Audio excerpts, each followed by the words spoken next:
This is an update for July 7th of the airlift of fake refugees from Texas to San Diego, California. The refugees are processed and then most released to go wherever they have a sponsor. It's been nearly 2 months since the airlift started on May 17, 2019. The original plan was to have 3 flights per week. Each plane would carry about 130 fake refugees. By my count, there have been 17 flights to San Diego so far. That would mean about 2,200 have come already. I could have missed a flight or two, but the number of flights appears to have dropped over the last 4 weeks by nearly 50%. Apparently, they have less surplus in Texas to move. The drop could be due to the deal with Mexico, the hot summer weather, or some other reason. They're sending some back to wait in Mexico too, which would have some impact. I think it's mainly due to the heat. During the summer, the temperature becomes too hot for people to ride on the top of trains or in the back of trucks. We have to wait and see if the number stays down next fall when it's cooler.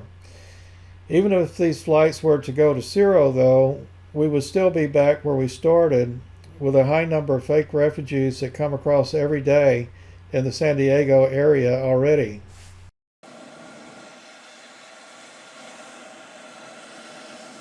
I only filmed one of the 3 buses loading up with fake refugees because they all look pretty much the same.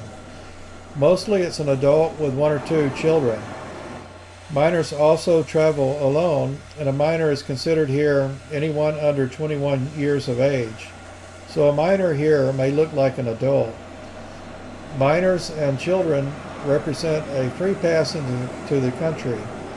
If the person is a minor or an adult with a minor, they are released within 20 days into the U.S. interior. This isn't just happening in San Diego. ICE has a vast network of detainment centers. They are distributing tens of thousands of fake refugees every month all around the country for processing and release into the interior.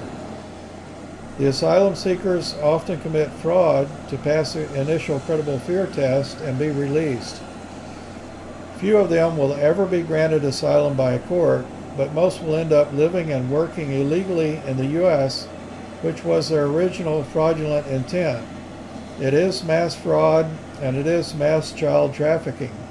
If you look it up in the dictionary, human trafficking is transporting humans for illegal purposes, and that is exactly what this is. They are transporting children at great risk to the children.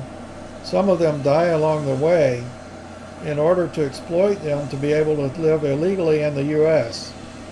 It's the drug and human smuggling cartels that control and profit from this mass migration, so allowing these people to come, no matter how innocent they may look, supports the expansion of organized crime in Mexico and the United States.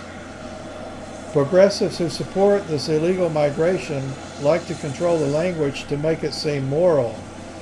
Let's call it exactly what it is: mass fraud, mass human trafficking, and mass trafficking of children.